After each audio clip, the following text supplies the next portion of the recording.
নিয়ে যাও, কারণ এখানে এই হাসপাতালে কিন্তু এটা সম্ভব না। পেছন পেছন তার পরিবারের লোকেরা আসতে শুরু করে। এই ছেলেটিকে নিয়ে, এই 28 বছরের যুবককে নিয়ে আরজি করে যাওয়া হয় সকাল 9টায়। কোনো ডাক্তার নেই, সব আন্দোলন করছে। এবং এই আন্দোলনরত ডাক্তার বলুন, সিনিয়র ডাক্তার বলুন, এই রিস্ক কেউ নেয়নি, কারণ আপনারা জানেন না যে দীর্ঘদিন ধরে অপারেশন বন্ধ হয়ে রয়েছে কলকাতার মেডিকেল কলেজগুলোতেও আন্দোলনের জন্য।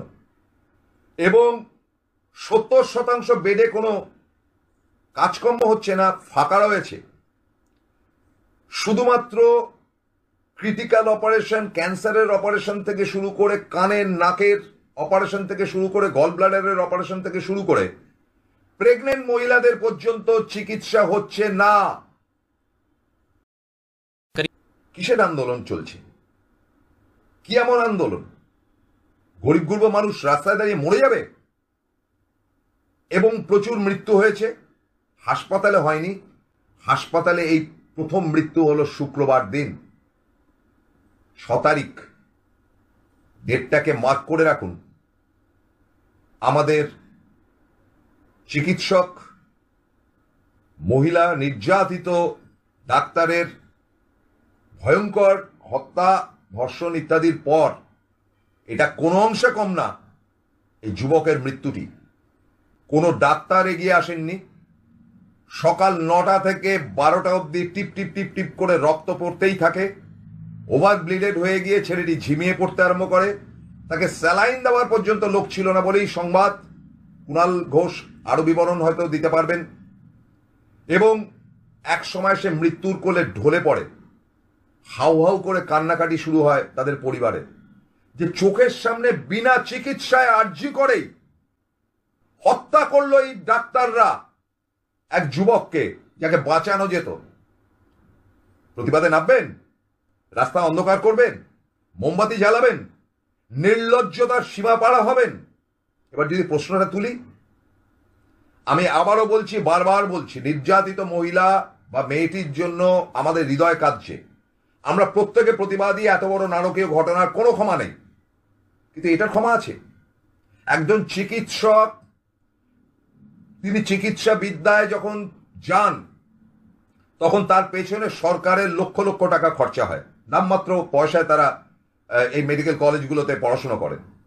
টাকাটা কাদের? কাঞ্চন মল্লিক খুব অন্যায় বলেছে।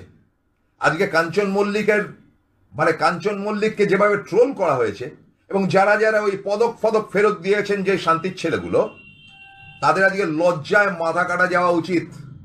তারা আগামীকাল এটা প্রতিবাদ করবেন কিনা জানি না, কারণ তারা মেরুদণ্ডহীন কতগুলো সিপিএম এর দালাল ছাড়া কিছু মনে করি না। সব সিপিএম এর দালাল এই শান্তির ছেলেরা। এবং যারা আন্দোলন করছে তাদের মধ্যে 90% সিপিএম এর লোক ঢুকে বসে আছে। কেন পরে বলছি। এবং এদেরকে নিয়ে আমি আরেকটা এপিসোডে নামছি, স্টালিনের বাচ্চারা বলে।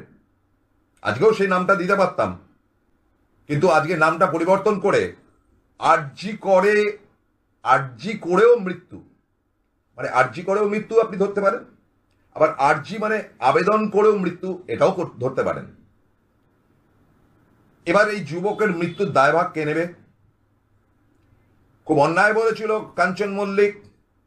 আপনাদের একটা ঘটনা বলি। আমি 26 বছর ধরে সিটিভিএন চ্যানেলে রয়েছি, একেডি গ্রুপের, এবং গ্রুপ মেম্বার একজন। আমার অর্থনৈতিক বা পারিবারিক যাই ঘটনা ঘটুক না কেন, গ্রুপ মেম্বারদের মধ্যে একজন, মানে টিম, টপ টিমের মধ্যে একজন। এই 2020-তে যখন প্রচন্ডভাবে চারিদিকে কোভিড ইত্যাদি হলো, তখন আমার বয়সের দিকে তাকিয়ে আমাদের 2-4 জনকে বলা হয়েছে যে আপনারা বাড়িতে রেস্ট করুন।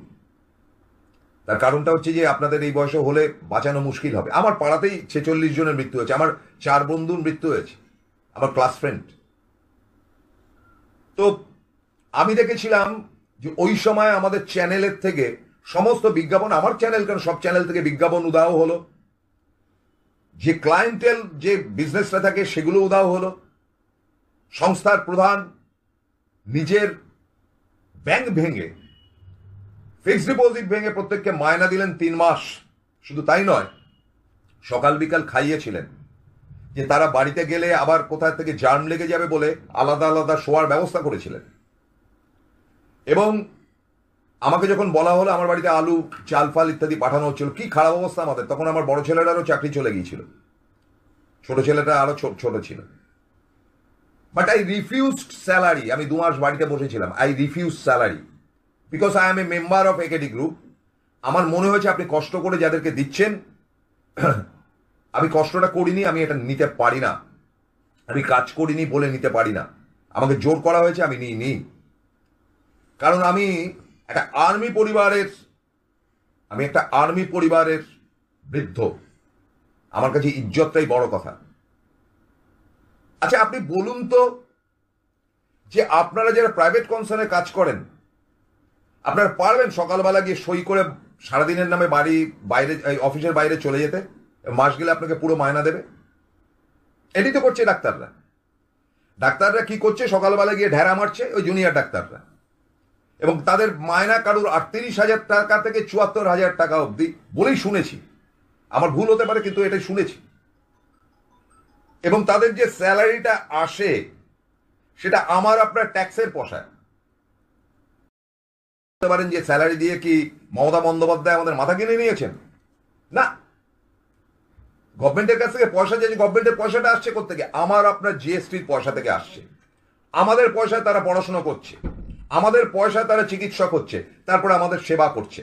এবং তখন যখন তারা প্রাইভেট নার্সিংহোম বা প্রাইভেট চেম্বার করছে, তখন আমাদের পকেট